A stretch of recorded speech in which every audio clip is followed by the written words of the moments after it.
যেটাকে আমরা নামাজ বলছি, কোরআন এবং হাদিসের ভাষা সেটাকে কি বলা হয়? সালাত। এই সালাত শব্দের অর্থ কি?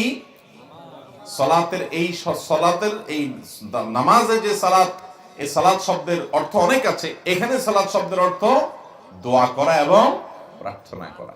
এই জন্য পুরো সালাতের মধ্যে দেখবেন শুরু থেকে শেষ পর্যন্ত আল্লাহর কাছে বিভিন্ন জায়গায় প্রার্থনা করা আছে। দুই সিজদা থেকে উঠে বসে আপনি আল্লাহর কাছে প্রার্থনা করছেন, দোয়া করছেন। আজ আমরা আমাদের সালাতগুলোকে নষ্ট করে ফেলেছি, যার কারণে সালাতের স্বাদ বা তৃপ্তি আমরা পাই না। এটা একটা বোঝা, এটা পড়ে শেষ করতে পারলে আমাদের জান বাঁচে এমন একটা অবস্থা। অথচ নবী করিম সাল্লাল্লাহু আলাইহি ওয়াসাল্লাম রাতে যখন তাহাজ্জুদে দাঁড়াতেন, তার পা মুবারক ফুলে যেত। এত দীর্ঘ সময় ধরে দাঁড়িয়ে তিনি সূরা কিরাত পড়তেন, রুকু সিজদা করতেন সাল্লাল্লাহু আলাইহি ওয়াসাল্লাম। আল্লাহ তাআলা আমাদেরকে সেরকম প্রাণবন্ত এবং জীবন্ত এবং এরকম রূহানি সালাত আদায় করার তৌফিক দান করুন, যে সালাত নবী করিম সাল্লাল্লাহু আলাইহি ওয়াসাল্লাম ও সাহাবায়ে কেরাম আদায় করেছেন। মুহতারাম হাজরিন, সালাতের মধ্যে কি পড়ি সেটা বুঝতে হবে। বুঝলে আমাদের মনোযোগ আনতে সুবিধা হবে। মনোযোগ আনার জন্য আরো অনেকগুলো কাজ করতে হবে, এটা একটা কাজ। তাহলে নামাজের শুরুতে আমরা বলি আল্লাহু আকবার।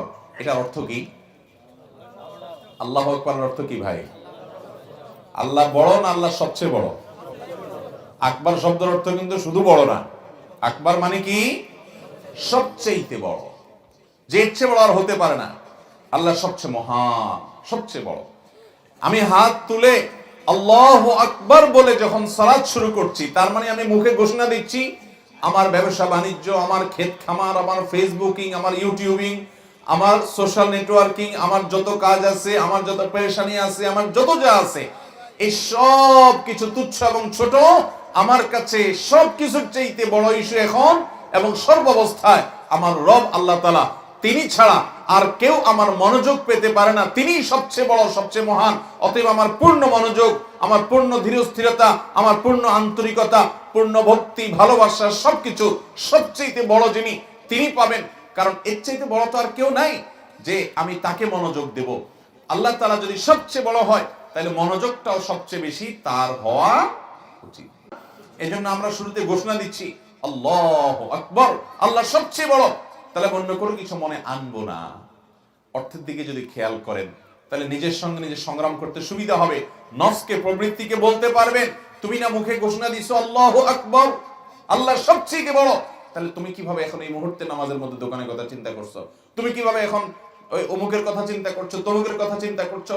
আরে ভাই, নামাজের ভিতরে যে বিষয়গুলো নিয়ে তুমি পেরেশান হচ্ছ, যেটা নিয়ে তুমি টেনশন করছো, তোমার কোনো পেরেশানি আছে, এটা নিয়ে চিন্তা করছো, এগুলো সবগুলা যে রবের হাতে, তুমি তো তার সাথে সংযুক্ত হচ্ছ। অতএব ওই সমস্ত চিন্তা না করে রবের সাথে নেটওয়ার্কটা মজবুত করো, পূর্ণ মনোযোগ দাও, তোমার সমস্ত সমস্যার সমাধান রব করে দিবেন ইনশাআল্লাহ। ভাইরা আমার, এই জন্য বুঝতে হবে আমি কি বলতেছি। আল্লাহু আকবার মানে আল্লাহ সবচেয়ে। এরপরে আমি হাত বেঁধে সর্বপ্রথম কাজ করি দোয়া ইস্তিফতাহ, নামাজ শুরুর দোয়া।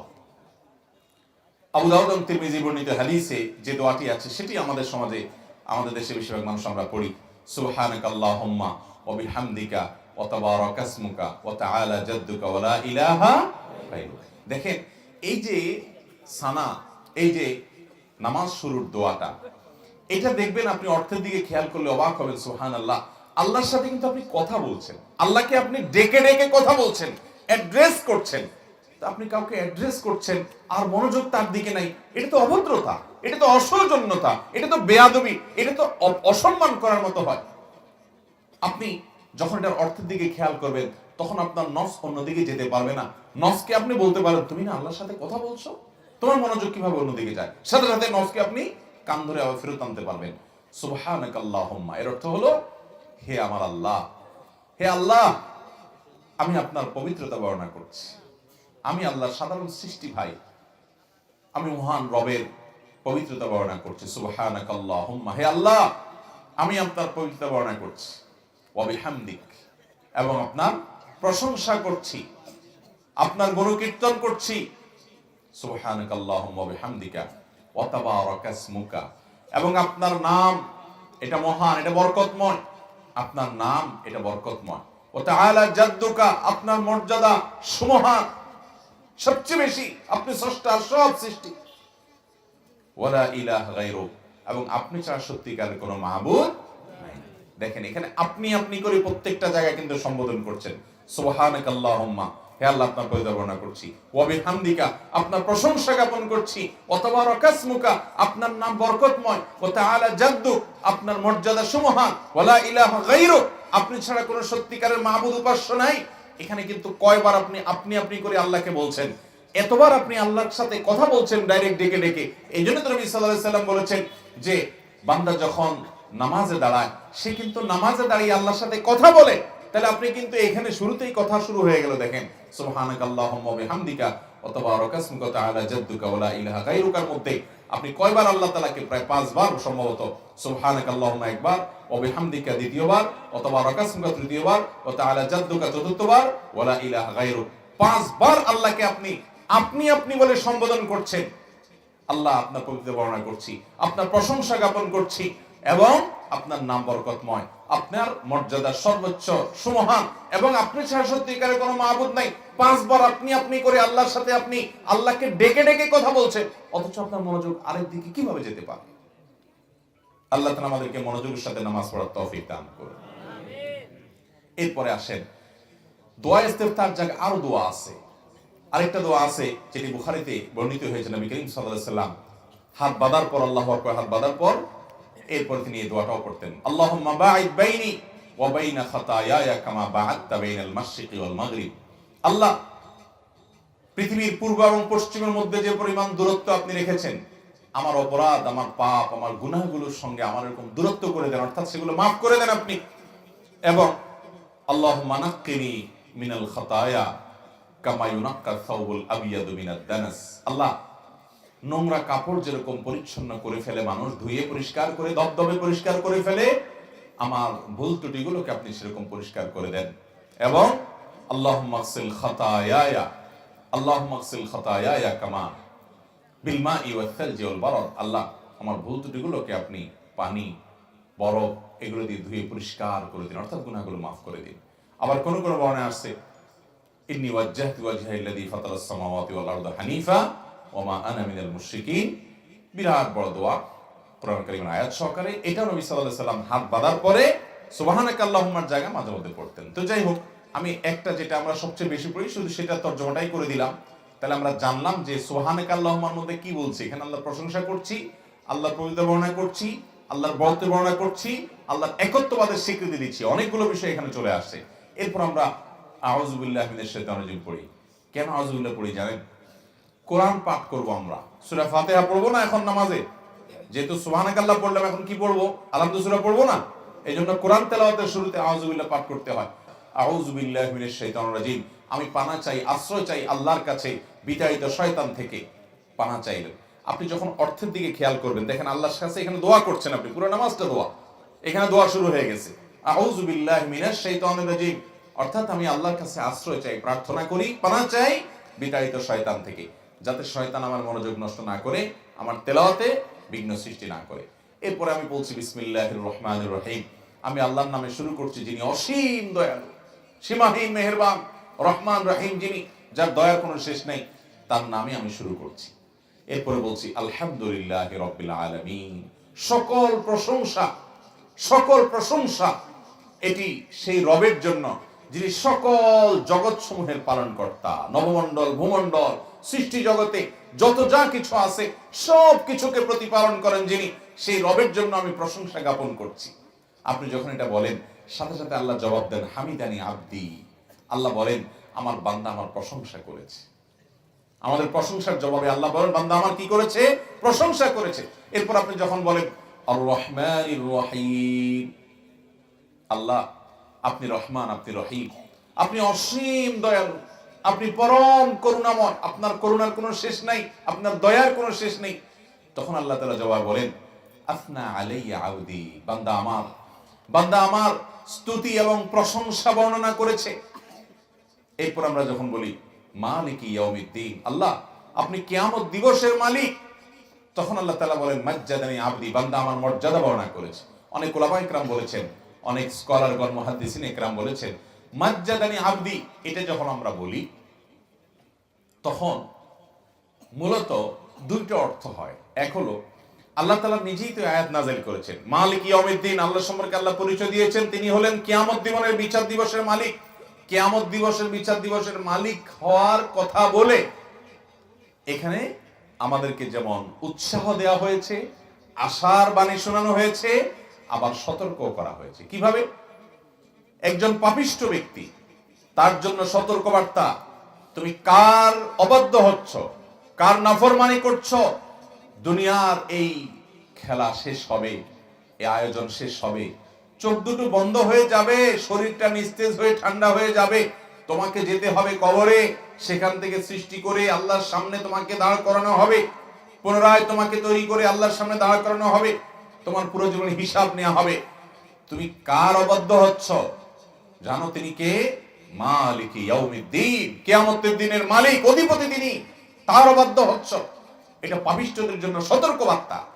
আর যারা আল্লাহ আমলদার ইমানদার বান্দা, আল্লাহর ভয় যারা অন্তরে লালন করে, তাদের জন্য এখানে সান্ত্বনার বার্তা।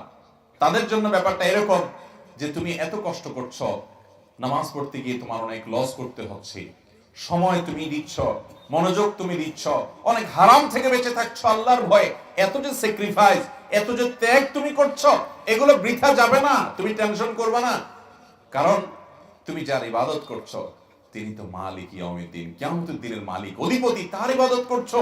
অতএব তিনি তোমাকে দেখবেন, তোমাকে রক্ষা করবেন, হেফাজত করবেন। এটা এক প্রকার সান্ত্বনা ইমানদারদের জন্য। এরপরে আমরা যখন বলি ইয়াকা না'বুদু ওয়া ইয়াকা নাস্তাঈন, আল্লাহ শুধু আপনারই গোলামি করি, দাসত্ব এবং গোলামি শুধু কার করি? শুধু আল্লাহ। ওয়া ইয়াকা নাস্তাঈন, এবং আমার যত অলৌকিক প্রার্থনা আছে, সহযোগিতা চাওয়া আছে, আমি সাহায্য চাই শুধুমাত্র আপনার কাছেই। আমার ইবাদত শুধু আপনার জন্যই করি, গোলামি শুধু আপনারই করি, আর আমার প্রার্থনা শুধু আপনার কাছেই, অন্য কারোর কাছে আমার সাহায্য প্রার্থনা আমি করি না। এটা যখন বান্দা বলে তখন আল্লাহ রাব্বুল আলামিন জবাবে বলেন, আল্লাহর কথা আমরা শুনতে পাই না, কিন্তু হাদিসে কুদসিতে আল্লাহ তাআলা বলেছেন বান্দা যখনই এটা বলে আল্লাহ জবাব দেন। একসাথে লক্ষ লক্ষ কোটি কোটি মানুষ যদি বলে, কোটি কোটি মানুষকে আল্লাহ তাআলা রিপ্লাই দিতে পারেন। টেকনোলজির উন্নতির এই যুগে একসঙ্গে কত মানুষকে রিপ্লাই দিতে পারে মেশিন, সেখানে মেশিন যাদের মাথা থেকে বের হয়েছে, তাদের সৃষ্টিকর্তা রব্বে কারীমের জন্য এগুলো কোনোটাই অসম্ভব নয়। তিনি জবাবে বলেন হাদা বাইনি ওয়া বাইনা আবদি, এই যে একটা কথা বান্দা বলল যে আল্লাহ আপনারই গোলামি করি আর আপনার কাছেই সাহায্য চাই, এটা আমার এবং বান্দার মধ্যকার একটা আলাপচারিতা, যে সে আমাকে গোলামি করে বলেছে এবং আমার কাছে সাহায্য চাওয়ার কথা বলেছে। ওয়ালি আবদি মা সাআল, আর বান্দা আমার কাছে যা চাইলো তাকে তাই দেয়া হবে। এরপরে যখন বান্দা একেবারে শেষেরটুকু পড়ে যে ইহদিনাস সিরাতাল মুস্তাকিম, সাহায্যটা কি চাই? মূলত আল্লাহ আমাকে সঠিক পথ দেখান। আল্লাহ আমি জানি না, দুনিয়াতে হাজারটা পথ, এক একজন এক এক দিকে ডাকে, আমি মাঝে মধ্যে ধোঁয়াশার মধ্যে পড়ে যাই, কোন পথে চললে সেই পথের শেষ মাথায় জান্নাত মিলবে। আমি যেটাকে জান্নাতের পথ মনে করে আগাচ্ছি, না জানি শেষে জাহান্নাম অপেক্ষা করছে, আমি জানি না। আমি সত্য পথ থেকে না জানি ডানে বামে বিচলিত হয়ে যাই। সেজন্য ইহদিনাস সিরাতাল মুস্তাকিম, আল্লাহ আপনার প্রশংসা গুণকীর্তন করছি আমি, আপনি আমাকে সঠিক পথ, সিরাতে মুস্তাকিম, সরল পথটা আপনি আমাকে দেখিয়ে দেন। সিরাতাল লাযীনা আন'আমতা আলাইহিম, সঠিক পথ কোনটা?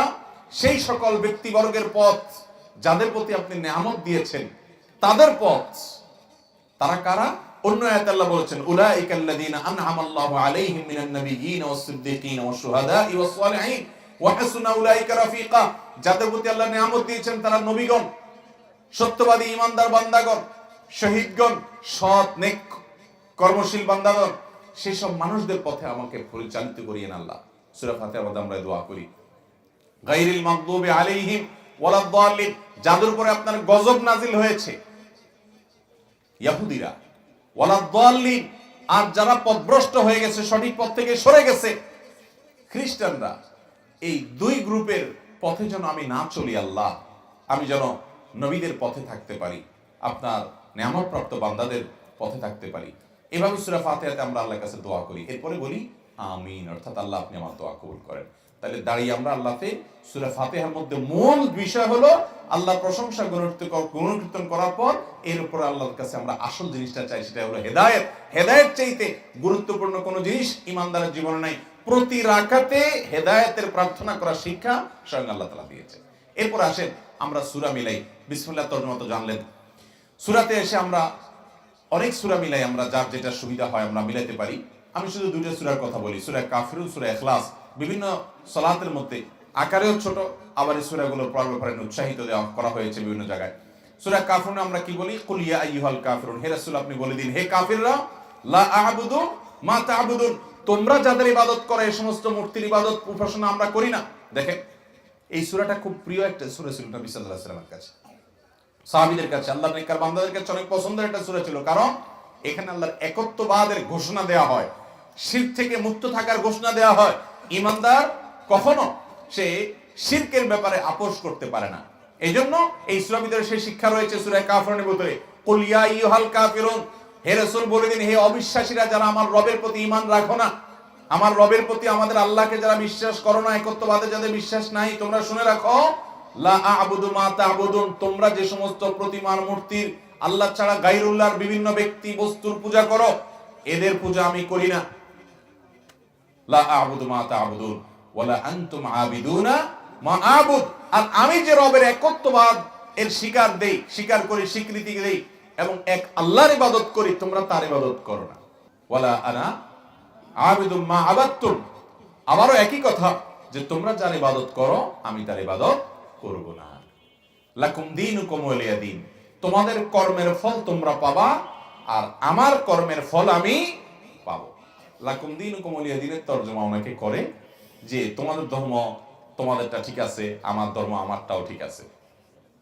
এরকম দুই নম্বরই তরজমা করলে মুগুরের মার একটাও নিচে পড়বে না। দিন শব্দের অর্থ হলো প্রতিদান। দিন শব্দের অর্থ কি? মূলত লাকুম দীনুকুম, তোমাদের জন্য তোমাদের প্রতিদান আর আমার জন্য আমার প্রতিদান। এর মানে এই না যে ঠিক আছে তোমাদের দিনও তোমরা পালন করছো, ওইটাও ঠিক আছে, আমি আমারটা পালন করছি, এটাও ঠিক আছে। দিন এবং ঈমানের ব্যাপারে শিরক এবং কুফরের প্রশ্নে ঈমানদার এরকম জগাখিচুড়ি চিন্তা ভাবনার হলে তার ঈমানই থাকবে। অতএব সূরা আপনার কাফিরুনের মধ্যে আমরা এই তরজমা করলাম। সূরা ইখলাসটা আমরা অনেক সময় বেশি পড়ি এবং সূরা ইখলাসকে নবী করিম সাল্লাল্লাহু আলাইহি ওয়াসাল্লাম সাহাবায়ে কেরাম অনেক বেশি পছন্দ করতেন। কুল হুয়াল্লাহ সূরা, এটাকে পছন্দ করার কারণে অনেক সাহাবী নবী সাল্লাল্লাহু আলাইহি ওয়াসাল্লাম বলেছেন, এর মহব্বতের কারণে এই সূরাকে তুমি পছন্দ করো, এই কারণে তুমি জান্নাতে যাবে। অর্থাৎ এই নিয়ামতটি আল্লাহ তাআলার কাছে অনেক বেশি পছন্দ, এই ইবাদতটি আল্লাহর কাছে অনেক পছন্দ যে তুমি এই সূরাকে পছন্দ করো। এই সূরা পছন্দের কারণ কি?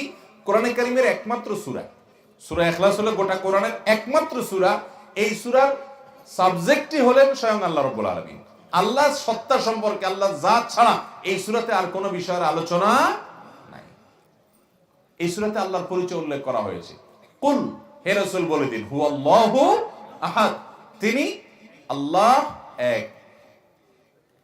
কুল হুয়াল্লাহু আহাদ, এখানে আল্লাহর একত্ববাদের কথা বলা হচ্ছে। দেখেন আল্লাহর কথা প্রথম আয়াতে বলা হলো, এরপর দ্বিতীয় আয়াত কি? আল্লাহুস সামাদ, আল্লাহ তাআলা অমুখাপেক্ষী, তিনি কারো মুখাপেক্ষী নন, এখানে আল্লাহর পরিচয় উল্লেখ করছে। এরপর তৃতীয় আয়াত, লাম ইয়ালিদ ওয়া লাম ইউলাদ, আল্লাযী লাম ইউলাদ লাম ইয়ালিদ ওয়া লাম ইউলাদ, যিনি কাউকে জন্ম দেননি এবং তাকেও কেউ জন্ম দেয়নি। ওয়া লাম ইয়াকুল লাহু কুফুয়ান আহাদ, এবং তার সমকক্ষ, তার সমান আর কেউ নাই। দেখেন আল্লাহর কিন্তু আপনি এখানে বর্ণনা করছেন, আল্লাহর পরিচয় উল্লেখ করছেন, কুল হুয়াল্লাহু আহাদ, বলুন যে তিনি আল্লাহ এক, আল্লাহুস সামাদ, তিনি আল্লাহ অমুখাপেক্ষী, আল্লাযী লাম ইয়ালিদ ওয়া লাম ইউলাদ, যিনি কাউকে জন্ম দেননি, তাকে কেউ জন্ম দেয়নি, ওয়া লাম ইয়াকুল লাহু কুফুয়ান আহাদ, তার সমকক্ষ কেউ নেই। তাহলে দাঁড়িয়ে আপনি সূরা ফাতিহা কি বলছেন, সূরা ইখলাসে কি বলছেন, সূরা কাফিরুনে কি বলছেন, এছাড়া আরো যে সূরাগুলো বেশি বেশি পড়েন এগুলোর তরজমা অর্থ আপনি দেখে নেবেন এবং নামাজের ভিতরে ওই মনের অর্থটা স্মরণ করে করে সালাত আদায় করার চেষ্টা করবেন। দানো সবচেয়ে বড়, রোকনটা শেষ। এরপর আসেন আল্লাহু আকবার বলে আপনি রুকুতে যান। রুকুতে যে আপনি কি বলেন? সুবহানা রাব্বিয়াল আযীম, আমার মহান রবের পবিত্রতা বর্ণনা করছি। সুবহানা রব্বি মানে আমার রব, হে আমার রব, আমার রবের, মহান রবের পবিত্রতা আমি বর্ণনা করছি। আপনি এটা বারবার বলতে থাকেন, বারবার বলতে থাকেন। রুকুতে আরো তাসবিহ আছে, আমরা জানি না, ওই একটাই ভালো করে পড়া হয় না, জন্ম থেকে। নবী করিম সাল্লাল্লাহু আলাইহি ওয়াসাল্লাম রুকুতে কখনো কখনো বলতেন সুবহানাকাল্লাহুম্মা রাব্বানা ওয়া বিহামদিকা আল্লাহুম্মা ফিরলি। হে আল্লাহ, আপনার পবিত্র বর্ণনা করছি, আপনার পবিত্র বর্ণনা করছি, আপনি আমার রব, এবং আপনার প্রশংসা করছি, আপনি আমাকে মাফ করে দেন। রুকুর তাসবিহ এটা, আল্লাহর কাছে দোয়াও আছে এখানে। নবী সাল্লাল্লাহু আলাইহি ওয়াসাল্লাম কখনো কখনো এটা পড়তেন, কখনো কখনো পড়তেন সুবহানাল জাবারুতি ওয়াল মালাকুতি ওয়াল কিবরিয়া ওয়াল আযমা। কখনো কখনো নবী সাল্লাল্লাহু আলাইহি ওয়াসাল্লাম আরো দোয়া আছে, আরো তাসবিহ আছে, জিকির আছে, যেগুলো রুকুতে পেশ করতেন। তো আমরা একটাই জানি, সুবহান রাব্বিয়াল আযীম, এটাও ধীরস্থির ভাবে পড়তে হবে। অনেকে দেখবেন এটা পড়ে, কেমনে পড়ে, এমন হুলস্থুল ভাবে পড়ে, সুবহান রাব্বিয়াল আযীম, সুবহান রাব্বিয়াল আযীম, সুবহান রাব্বিয়াল আযীম। আপনি কি বলছেন নিজেই আপনি টের পাচ্ছেন না। আল্লাহর প্রশংসা করছেন, আপনি কোন নেতার সামনে গিয়ে, তার অফিসে গিয়ে, এমপি সাহেবের অফিসে গিয়া আপনি যদি এমপি সাহেবকে বলেন, এমপি সাহেব আপনার চরিত্র ফুলের মতো পবিত্র, আপনার চরিত্র ফুলের মতো পবিত্র, বলবে কি মাথা ঠিক আছে? আরে আমার প্রশংসা করতেছে, এটা কেন, কোন ধরনের প্রশংসা করতেছে? সুন্দর করে বলো, নেতা সাহেবের চরিত্র ফুলের মতো পবিত্র। আপনি আস্তে ধীরে বললে তখন নেতা সাহেব খুশি হবে, ঠিক না? কিন্তু আপনি যদি বলেন যে নেতা সাহেব আপনার চরিত্র ফুলের মতো পবিত্র, আপনার চরিত্র ফুলের মতো পবিত্র, বলবো কি ব্যাপার, পাগল হয়ে গেছে নাকি? এত হুলস্থুল করলে তোমার বলতে বলছে কেডা? ভাইরা আমার, সেখানে রব্বে কারীমের সামনে আপনি আমি তাসবিহ নিবেদন করছি, তার পবিত্রতা জ্ঞাপন করছি। আর নেতার চরিত্র ফুলের মতো না গোবরের মতো, ওইটা আপনি নিজেও জানেন না, পাম্পটে দিতেছেন।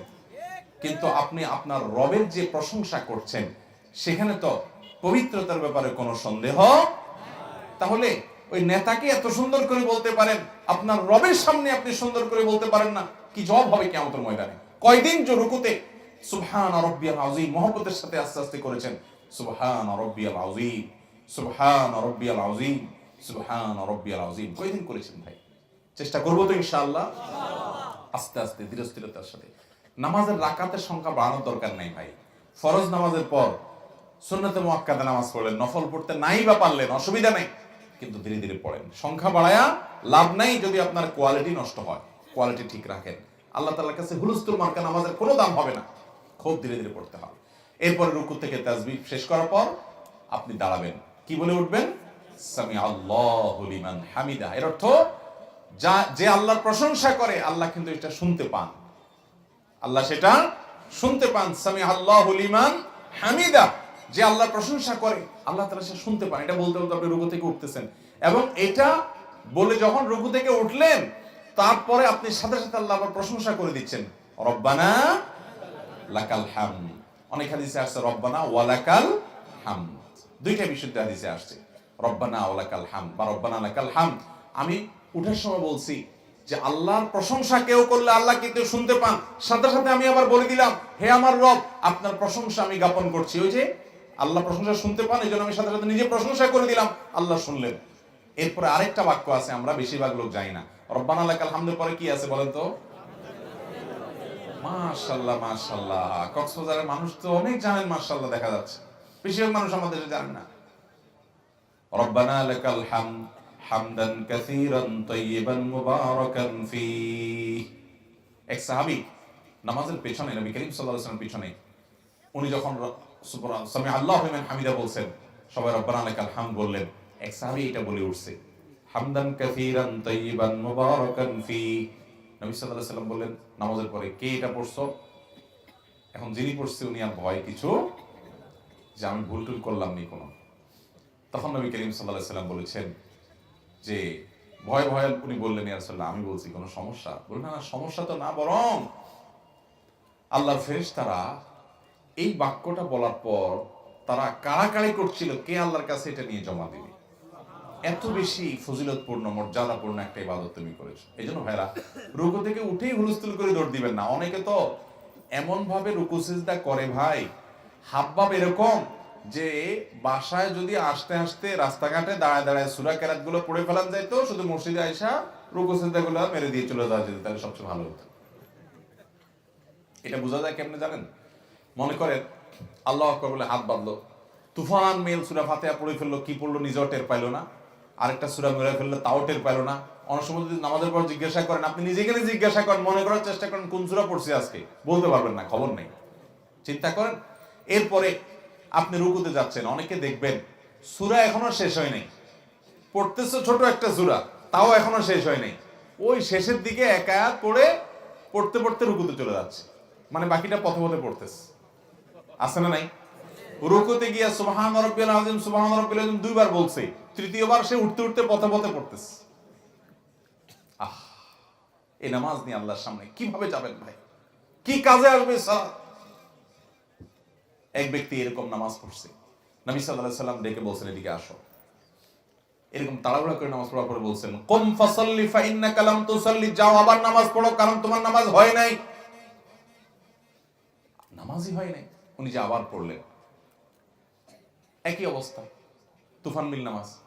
নবী সাল্লাল্লাহু আলাইহি সাল্লাম এবারও ডাক দিলেন, উনি আসলেন, নামাজ শেষ করে এসে সালাম দিলেন নবী সাল্লাল্লাহু আলাইহি সাল্লামকে। তখন তিনি বললেন, কুম ফাসাল্লি ফা ইন্নাকা লাম তুসাল্লি, আবার পড়ো, তোমার নামাজ হয় নাই। তিনবার পড়ার পর লোকটা এবার এসে বলছে, ইয়া রাসূলুল্লাহ, বিনয়ের সাথে বলছেন, আমি এর চাইতে ভালো নামাজ তো আর জানি না, আপনি আমাকে তাহলে শিখাই দেন। তখন নবী করিম সাল্লাল্লাহু আলাইহি সাল্লাম বলেছেন, তুমি যখন দাঁড়াবে ধীর স্থিরতার সাথে, আপনি আল্লাহু আকবার বলে হাত বাঁধছেন, একটু নিঃশ্বাস ফেলেন, দম নেন, এরপরে সানা সুবহানাকাল্লাহ শুরু করেন, এরপরে দম নেন, সূরা ফাতিহা শুরু করেন, এরপরে দম নেন, অন্য সূরা মিলানো শুরু করেন, তারপর আপনি একটু দম নেন, স্থির হন, একদম স্থির হয়ে রুকুর জন্য প্রিপারেশন নেন মেন্টাল, তারপরে এবার আল্লাহু আকবার, খুব ভক্তি সহকারে, গাম্ভীর্যতা সহকারে, যে এখন দাঁড়ার মধ্যে আমার অন্যদিকে মনোযোগ আসছে কিনা, এই জন্য আমি আল্লাহু আকবার বলছি রুকুতে যাওয়ার সময়, আল্লাহ সবচেয়ে বড়, আমার এই মনোযোগ রাখা যাবে না, আল্লাহ সবচেয়ে বড় বলে আল্লাহর কথা স্মরণ হয়ে রুকুতে আমি ঝুঁকে পড়ছি, আমি দাঁড়িয়ে প্রশংসা করছি, রুকুতে গিয়ে আমি ঝুঁকে পড়ে অবনত হয়ে আল্লাহর সামনে নিজের অস্তিত্বকে ভেঙে দিয়ে, ছোট করে, তুচ্ছ করে আমি আল্লাহর সামনে শ্রদ্ধা নিবেদন করছি। আমি কি করে নিজেও জানি না। এরপরে রুকুতে গিয়ে আপনি স্থির হয়ে সোজা হবেন, নবী সাল্লাল্লাহু আলাইহি ওয়াসাল্লাম ওই সাহাবীকে শিখাচ্ছেন। এরপরে তুমি রুকু করার পর হাত্তা তাতমাইন্না রাকিআন, রুকু করার পর পরিপূর্ণভাবে তুমি স্থির হবে, একদম সেট হবে রুকুতে গিয়ে, এরপর শুরু করবে রুকুর তাসবিহ সুবহান রাব্বিল আযীম ইত্যাদি। তারপরে এটা শেষ করার পর তুমি রুকু থেকে দাঁড়াবে। ভাইরা আমার, আল্লাহ শপথ করে বলছি, ধীরে ধীরে নামাজ পড়ার যে স্বাদ, আপনি এক কাজ করেন না, কালকে আপনি পরীক্ষামূলক ভাবে 2 রাকাত নামাজ 10 মিনিট টাইম নিয়ে একটু পড়ে দেখেন। আমি শপথ করে বলছি, আপনার জীবনে এক ভিন্ন রকমের স্বাদ পাবেন। চেষ্টা করবেন তো ইনশাআল্লাহ? 2 রাকাত নামাজ পড়বেন মিনিমাম 10 মিনিট সময় নিয়ে, খুব আস্তে আস্তে, আলহামদুলিল্লাহি রাব্বিল আলামিন আর রহমানির রহিম মালিকি ইয়াউমিদ্দিন, অর্থের দিক খেয়াল করে করে বলবেন। এবং আপনি মনে রাখবেন, আপনি আয়াত বলে শেষ করার সাথে সাথে আপনার রব আপনাকে জবাব দিচ্ছে, কথা হচ্ছে আপনার সাথে। ইয়্যাকা না'বুদু ওয়া ইয়্যাকা নাস্তাইন, সূরা ফাতিহা পড়লেন, সূরা মিলালেন, এরপরে সূরা মিলানোর পরে হুলস্থুল করে দৌড় না, আস্তে আস্তে রুকুতে গেলেন, রুকুতে গিয়ে পিঠ মাথা থেকে কোমর পর্যন্ত বরাবর সোজা করলেন, টান টান করলেন, করে এবার আপনি তাসবিহ পেশ করেন, সুবহান রাব্বিয়াল আযীম, খুব ধীরে ধীরে, সুবহান রাব্বিয়াল আযীম, সুবহান রাব্বিয়াল আযীম। ভাইরা, এরকম যদি আপনি মিনিমাম 3 বারও পড়েন, তারপরে তো আপনার কত সেকেন্ড সময় লাগবে। আর আমাদের তো রুকুতে যাইতে দেরি, উঠতে দেরি নাই। ওই যে পথে পথে পড়ে ফেলে, বাপকানা এমন যে দোয়া দূরত রাস্তাঘাটে পড়ে আসতে পারলে আরো ভালো হতো। আহা, আচ্ছা ভাই, রুকু থেকে আমরা উঠলাম, সামি আল্লাহু লিমান হামিদা, আল্লাহ শুনেন যে তার প্রশংসা করে, রব্বানা ওয়ালাকাল হামদ, হে আমাদের রব, আপনার জন্য প্রশংসা জ্ঞাপন করছি, হামদান কাসীরান তাইয়িবান মুবারাকান ফি, এমন প্রশংসা যেটা অনেক প্রশংসা এবং যেটা পবিত্র এবং বরকতময়, সেই প্রশংসা আপনার জ্ঞাপন করছি আল্লাহ। এটা আমরা রুকু থেকে উঠে নিবেদন করলাম। কতক্ষণ লাগবে এতগুলো কথা বলতে? আস্তে আস্তে যদি বলেন। নবী করিম সাল্লাল্লাহু আলাইহি ওয়াসাল্লাম রুকুতে যে পরিমাণ সময় দিতেন, রুকু থেকে উঠার পর কারিবান মিনার রুকু, রুকুতে যত সময় থাকতেন প্রায় তার কাছাকাছি সময় দাঁড়া অপেক্ষা করতেন। আমাদের বেশিরভাগ মুসল্লি অবস্থা হলো রুকু থেকে উঠেই আবার দৌড় দেই। ভালো করে মাসআলা শুনে রাখেন, রুকু থেকে উঠে সোজা হয়ে টান টান হয়ে যদি অপেক্ষা না করেন এক তাসবিহ পরিমাণ, বা সোজা হয়ে যদি আপনি না দাঁড়ান, তাহলে সেক্ষেত্রে আপনার নামাজই হবে না। এরকম জটিল একটা ব্যাপার ভাইরা আমার। এরপরে আমরা চলে গেলাম সিজদায়, আল্লাহু আকবার। ওই যে রুকু থেকে উঠলাম, তো এখন আবার আল্লাহর কথা, আল্লাহর বরকতের কথা, যে এর মধ্যে আবার অন্যদিকে মনোযোগ গেল কিনা, আবার রিনিউ করতেছি না, আল্লাহ সবচেয়ে বড়। আমি আগে দাঁড়িয়ে আল্লাহ প্রশংসা করেছি। দেখেন, আপনি ভক্তিটা বোঝার চেষ্টা করেন, নামাজে আমরা কি করি একটু বোঝার চেষ্টা করেন ভাই। দাঁড়িয়ে আপনি আল্লাহ প্রশংসা করছেন, করতে করতে করতে আপনি আবেগে আপ্লুত হয়ে গেছে, আল্লাহর প্রশংসা করে, গুণকীর্তন করে যে আল্লাহর কাছে আমার যেতে হবে, আমার জাহান্নাম থেকে মুক্তি যার উপরে, যার ফয়সালার উপর নির্ভর করে, তার প্রশংসা করে, কত নিয়ামত দিয়ে তিনি আমাকে রেখেছেন, তার প্রশংসা করে, তার গুণকীর্তন করে, দাঁড়িয়ে দাঁড়িয়ে গুণকীর্তন করতে করতে আমার মধ্যে আবেগ চলে আসছে। আমি এবার রুকুতে চলে গেলাম, দাঁড়িয়ে আর প্রশংসা করতে পারছি না, এবার আমি রুকুতে গিয়ে আল্লাহর পবিত্র বর্ণনা করছি, অর্থাৎ দান থেকে অবনত হয়ে যাচ্ছি। আমরা দেখেন না অনেক সময় কারোর কাছে আপনি আবেগে, শ্রদ্ধায়, আপনার মা, আপনার বাবা বা আপনার শ্রদ্ধার কেউ হয়তো কোনো ভুল করেছেন বা কিছু করেছেন, বা তার প্রতি আপনি আবেগ ভালোবাসা নিবেদন করছেন। ভালোবাসার শুরুতে একটা অবস্থা থাকে, হয়তো আপনি সামনে যে দাঁড়িয়ে দাঁড়িয়ে কাঁদেন, এরপর আস্তে করে বসে যান, এরপরে পাওয়াটা ধরে ফেলেন, এভাবে স্টেপে স্টেপে সামনে আগায় না মানুষ। তো নামাজের মধ্যে আপনি দাঁড়িয়ে আল্লাহর প্রশংসা জ্ঞাপন করছেন, তাসবিহ বর্ণনা করছেন, এরপর একটা পর্যায়ে আপনার আবেগের মাত্রা বেড়ে যায়, এবার আপনি আর দাঁড়িয়ে থাকতে পারছেন না, এবার রুকুতে গিয়ে আল্লাহু আকবার বলে নিজের শরীরটাকে অবনত করে দিয়ে, ভেঙে দিয়ে, তুচ্ছ করে নিজেকে আপনি আল্লাহর তাসবিহ পেশ করছেন। এরপরে আবেগ আরো বাড়লো, এবার দাঁড়িয়ে সোজা হয়ে এবার একেবারে পুরো মাটিতে লুটিয়ে পড়ে আপনি সিজদা নিবেদন করছেন, আল্লাহু আকবার বলে সিজদায় চলে যাচ্ছেন। সেখানে গিয়ে বলছেন, কি বলছেন? সুবহান রাব্বিয়াল আলা, আমার সবচেয়ে বড় মহান রব, তার পবিত্রতা বর্ণনা করছি। এখানে নবী সাল্লাল্লাহু আলাইহি ওয়াসাল্লাম কিছু দোয়া আছে, সুবহানাকাল্লাহুম্মা রাব্বানা ওয়া বিহামদিকা আল্লাহুম্মা ইগফিরলি, হে আমার রব, আপনার পবিত্রতা বর্ণনা করছি, আপনার প্রশংসা জ্ঞাপন করছি, আপনি আমাকে মাফ করে দেন। সিজদায় নবী সাল্লাল্লাহু আলাইহি ওয়াসাল্লাম দোয়া করতেন। এবং আপনারা জানেন সহিহ মুসলিমের হাদিসে আসছে, নবী করিম সাল্লাল্লাহু আলাইহি ওয়াসাল্লাম বলেছেন, বান্দা আল্লাহর সবচেয়ে কাছে যেতে পারে কখন জানেন? সিজদা গেলে সবচেয়ে কাছে যেতে পারে। আপনি যদি চান একেবারে আল্লাহর সবচেয়ে কাছাকাছি গিয়ে আমার মনের কিছু কথা বলবো, তো আপনি সাধারণ দোয়া করেন না, সিজদা লুটে পড়েন। শেখ হায়েজ আল কারনি, সৌদি আরবের বড় বিশ্ববিখ্যাত স্কলার, তিনি বলেছেন, আসমানের দরজা, আরশে আজিমের যাওয়ার দরজা কোথায় জানেন? ওই রকেট দিয়ে যাইতে পারবেন না। আরশে আজিমের যাওয়ার দরজা হলো নিচে মাটিতে, অর্থাৎ সিজদা। আপনি এখানে সিজদা দিলে এটা আরশে আজিমে পৌঁছে যায়, আল্লাহর সবচেয়ে কাছাকাছি যেতে পারে বান্দা, দোয়া করার জায়গা।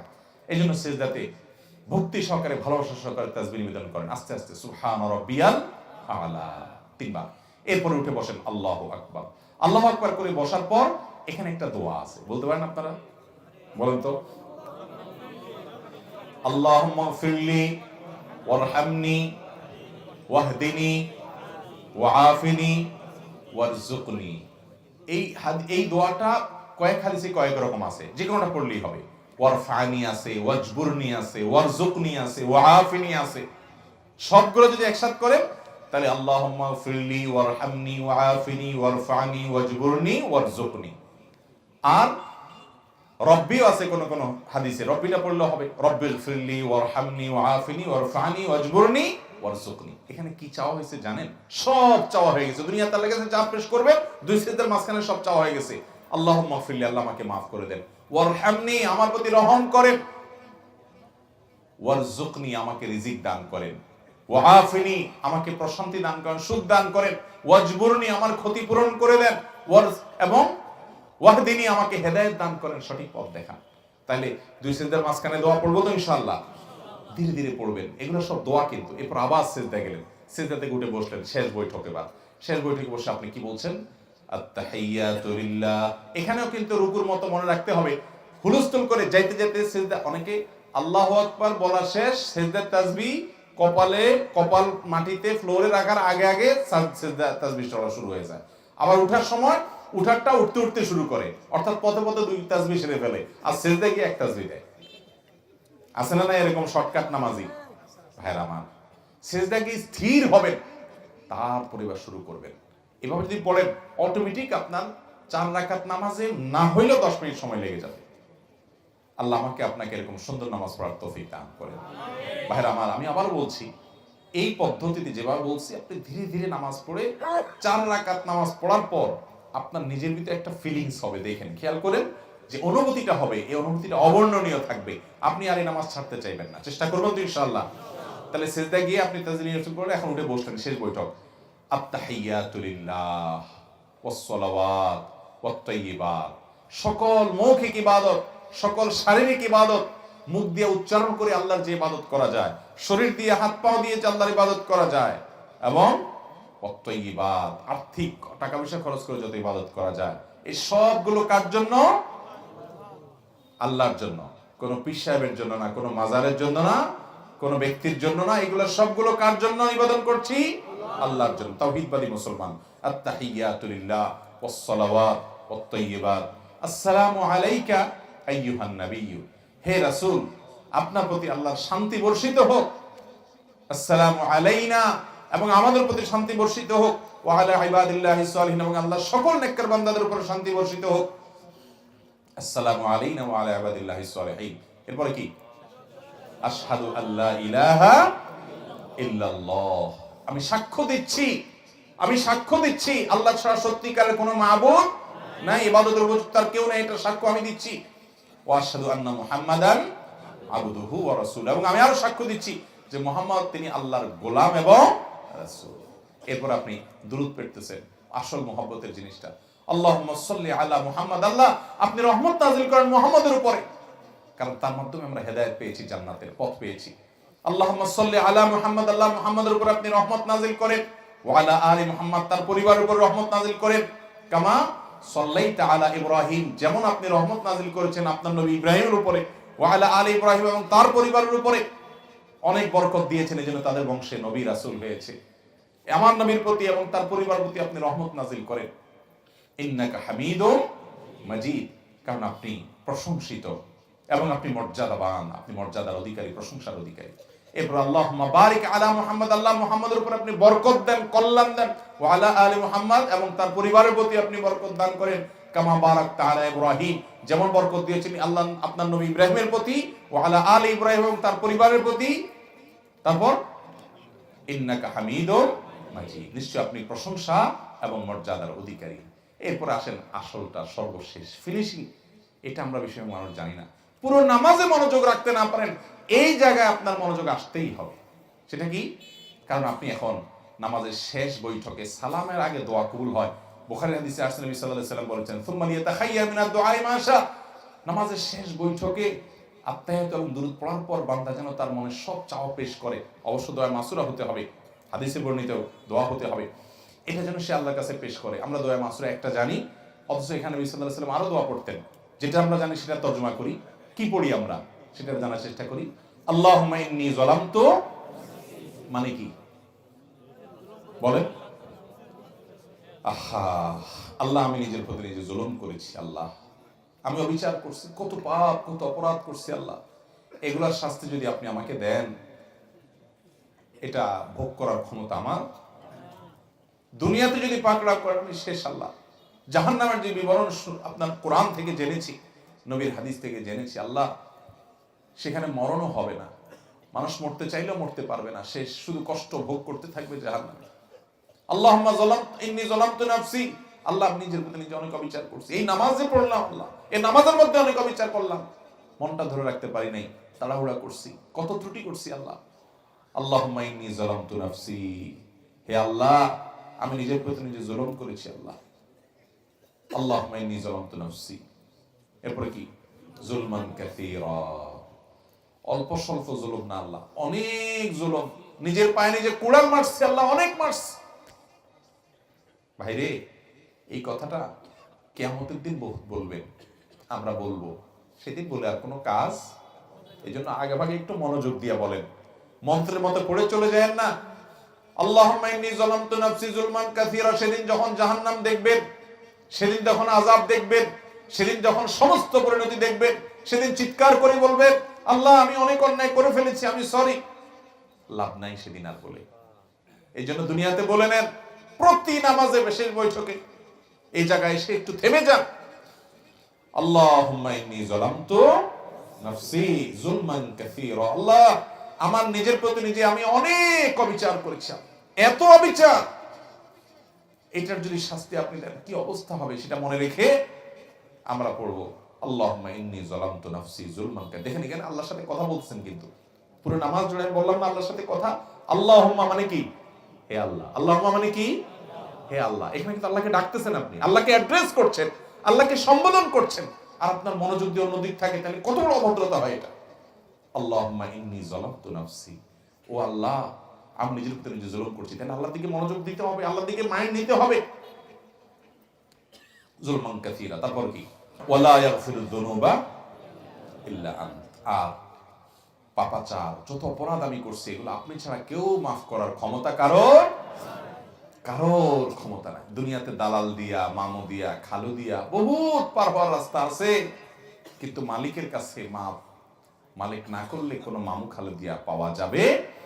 ওয়ালা ইয়াগফিরুয যুনুবা ইল্লা আনত। আল্লাহ, আমার অনেক পাপ অপরাধ আমি করেছি, এই নামাজটা পড়তে গিয়ে কত ভুল ভাল করে বসে আছি, কত অবিচার করছি, আপনার প্রতি অশ্রদ্ধা হয়, সেরকম অন্য মনস্ক হয়ে নামাজ পড়েছি আল্লাহ, এটা আল্লাহ আপনার প্রতি অশ্রদ্ধা হয়। আপনার সাথে কথা বলছি, মনোযোগ আমার অন্যদিকে, কত জুলুম আমি করেছি, পুরো নামাজ জুড়ে কত কিছু হয়েছে। ওয়ালা ইয়াগফিরুয যুনুবা ইল্লা আনতা, আমার এই পাপাচার গুলো আপনি ছাড়া কেউ মাফ করতে পারেন না। ফাগফিরলি, অতএব এবার আসল কথা এবার, অতএব ফাগফিরলি, আল্লাহ আমাকে মাফ করে দেন। মাগফিরাতাম মিন ইনদিক, আপনার নিজে থেকে আপনি মাফ করে দেন। ফাগফিরলি মাগফিরাতাম মিন ইনদিক ওয়ারহামনি, এবং আমার প্রতি আপনি রহম করেন, একটু মায়া করেন আল্লাহ। ইন্নাকা আনতাল গফুরুর রহিম, কারণ আপনি ক্ষমাশীল, আপনি বলেছেন, আপনি দয়ালু, আপনি বলেছেন, অতএব আপনি আমাকে মাফ করে দেন, আমার প্রতি দয়া করেন। এই জায়গায় নবী করিম সাল্লাল্লাহু আলাইহি ওয়াসাল্লাম আরেকটা দোয়া পড়তেন, আল্লাহুম্মা ইন্নী আউযু বিকা মিন আযাবিন নার, আল্লাহ আমি আপনার কাছে জাহান্নামের আযাব থেকে পানাহ চাই, ওয়া আযাবিল কবর, কবরের আযাব থেকে পানাহ চাই, ওয়া আউযু বিকা মিন ফিতনাতিল মাহইয়া ওয়াল মামাত, জীবন এবং মরণের যত ফিতনা আছে, বিভ্রান্তি আছে, ধোঁয়াশা আছে, ঈমান নষ্ট হয়, মানুষ বিপদে চলে যায়, সেগুলো থেকে আমি পানাহ চাই। ওয়া আউযু বিকা মিন ফিতনাতিল মাসিহিল দাজ্জাল, এবং দাজ্জালের ফিতনা যখন আসবে, যদি আমি বেঁচে থাকি, সেটা থেকে যেন আমি পানাহ পাই। সেই ফিতনা দেখে অনেকে বেঈমান হয়ে যাবে, তাকে আল্লাহ মনে করে ঈমান হারা হয়ে যাবে, ধোঁয়াশা পড়ে যাবে, আমাকে আপনি সে সময় হেফাজত করেন। এই দোয়া শেষ করলে এরপর আপনি সালাম দিচ্ছেন, আসসালামু আলাইকুম ওয়া রাহমাতুল্লাহ, তোমাদের প্রতি আল্লাহর রহমত এবং সালাম বর্ষিত হোক, আসসালামু আলাইকুম ওয়া রাহমাতুল্লাহ আপনি বললেন, পরিপূর্ণভাবে কাঁধের দিকে ফিরে, একদম পুরো ঘাড় ফিরিয়ে, তারপর আসসালামু আলাইকুম ওয়া রাহমাতুল্লাহ, আবার ঘাড়ে ফিরিয়ে আসসালামু আলাইকুম ওয়া রাহমাতুল্লাহ বললেন। নামাজ শেষ। নামাজ শেষ করার পর নবী করিম সাল্লাল্লাহু আলাইহি ওয়াসাল্লাম 3 বার ইস্তেগফার পড়তেন। কি পড়তেন? আস্তাগফিরুল্লাহ, আস্তাগফিরুল্লাহ, আস্তাগফিরুল্লাহ। আচ্ছা বলেন তো, আস্তাগফিরুল্লাহ মানে কি? এটার অর্থ কি? আল্লাহর কাছে ক্ষমা চাই। তো এতক্ষণ ধরে কি পাপ করছে যে এখন ক্ষমা চাবে? কি রে ভাই, পাপের কাজ, অপরাধের কাজের পরে না মানুষ ক্ষমা চায়, কিন্তু পড়লেন নামাজ, ভালো কাজ, এখন আলহামদুলিল্লাহ না পড়বেন, কিন্তু আপনি ক্ষমা চাচ্ছেন কেন? কারণ নামাজের ভিতরে বহুত ভুল ত্রুটি, ওই যে মনোযোগ নষ্ট হয়ে গেছে, তাড়াহুড়া করে ফেলেছি, এই জন্য আল্লাহর কাছে ক্ষমা চাচ্ছি, আস্তাগফিরুল্লাহ, আস্তাগফিরুল্লাহ, আস্তাগফিরুল্লাহ। এরপরে অন্যান্য দোয়া দরুদ পড়তে হবে। অতএব এই নামাজের শুরু থেকে শেষ পর্যন্ত সালাতে আমরা কি বলি, আমি অর্থটা শুধু বলার চেষ্টা করলাম, আমার একবার বলাতে আপনাদের মুখস্থ হয়ে যাবে না, কিন্তু আপনারা সবাই নামাজে যে দোয়া দরুদ পড়েন, যে সূরা কেরাত পড়েন, যে তাসবিহ এবং তাকবীর উচ্চারণ করেন, এগুলো সবগুলোর অর্থ মুখস্থ করবেন তো ইনশাআল্লাহ? এগুলো আপনি অনলাইনে পেয়ে যাবেন, আপনি মুখস্থ করার চেষ্টা করেন। এগুলো মুখস্থ করলে কি হবে, আপনি কি বলছেন সেটার অর্থ বুঝবেন, অর্থের দিকে তাকায় তাকায় পড়লে আপনার মনোযোগটা ধরে রাখতে পারবেন। আপনি যদি কিছুই না বুঝেন, আপনি মনোযোগ ধরাটা কঠিন হবে। যদিও নামাজের মনোযোগ ধরে রাখার জন্য আরো অনেকগুলো ডিউটি আছে, একটা ডিউটি শুধু আজকে বললাম, আবার কোন মাহফিলে ইনশাআল্লাহ অন্য আরেকটা ডিউটির কথা বলবো। রব্বে কারীমের কাছে, আরশ আজিমের মালিকের কাছে নিবেদন করি, আল্লাহ আমরা গুনাহগার বান্দা, তুমি আমাদেরকে সেরকম নামাজ পড়ার তৌফিক দাও যে নামাজ তোমার রাসূল পড়েছেন, তোমার সাহাবীরা পড়েছেন, তোমার প্রিয় বান্দারা পড়েছেন, আল্লাহ সেই নামাজটা পড়ার তৌফিক আমরা চাই। আল্লাহ যেন আমাদের সেরকম সালাত আদায় করার তৌফিক দান করেন, যে সালাতে আমাদের জীবন যাবে, মনোযোগ যাবে না, যে সালাতের সাথে আমরা তাড়াহুড়া করব না। ভাই, সব জায়গায় তাড়াহুড়া চলে না। প্রধানমন্ত্রীর সাথে সাক্ষাৎ করতে গিয়ে, প্রেসিডেন্টের সাথে সাক্ষাৎ করতে গিয়ে যদি হুলস্থুল করেন, অসৌজন্যমূলক কোনো আচরণ করেন, তাহলে আপনার খবর থাকতে পারে, বিপদ হতে পারে। আরশ আজিমের মালিকের সাথে দৈনিক 5 বার সালাতে গিয়ে হক নষ্ট করছি। আল্লাহ তাআলা আমাদেরকে সঠিক সুন্দরভাবে সালাত আদায় করার তৌফিক দান করুন। চেষ্টা করব তো ইনশাআল্লাহ। আল্লাহ রাব্বুল আলামিন আপনাকে আমাকে আমাদের নামাজগুলোকে মরার আগে ঠিকঠাক করে নিয়ে যাওয়ার তৌফিক দান করেন। ভাই, আমি নিজে নামাজে কি পড়ি সেটার অর্থ জানি আলহামদুলিল্লাহ। আমি কোরআন হাদিসের ভাষা, আরবি ভাষা আমি জানি আলহামদুলিল্লাহ, চেষ্টা করি আমি। কিন্তু তারপর আমি দেখছি কিছু ভাইরা আছেন, কিছু আলেম আছেন, যে ওলামা একরামের নামাজ অনেক সুন্দর, আমি তাকায় থাকি যে আল্লাহ আমার নামাজটা এরকম সুন্দর করতে পারতাম। কিছু জেনারেল শিক্ষিত ভাই আছে, সাধারণ শিক্ষিত ভাই আছেন যারা আলেম না, আমি বিশ্বাস করেন তাদের দিকে তাকায় থাকি, এক দুজনকে আমি ব্যক্তিগতভাবে চিনি, তাদের সাথে যখন দেখা হয় যে সুবহানাল্লাহ কত সুন্দর নামাজ পড়ছেন, 4 রাকাত নামাজ 15 মিনিট 20 মিনিট সময় দিচ্ছেন, কত লম্বা সময় নিচ্ছেন। হ্যাঁ আমার, আমরা যে তাড়াহুড়া করি, কেন তাড়াহুড়া করি? কারণ নামাজের পর আমার একটা কাজ আছে, তাই না? ওই কাজ কার হাতে? তো যার হাতে কাজ আপনি তো তার সামনে দাঁড়ায় আছেন, আপনি তার দিকে পরিপূর্ণ মনোযোগ দেন না, সব তো এখানেই সমাধান হবে। আল্লাহ আমাদেরকে বোঝার তৌফিক দান করুন। জাযাকুমুল্লাহু খায়রা ওয়া আখিরু দাওয়ানা আলহামদুলিল্লাহি রাব্বিল আলামিন।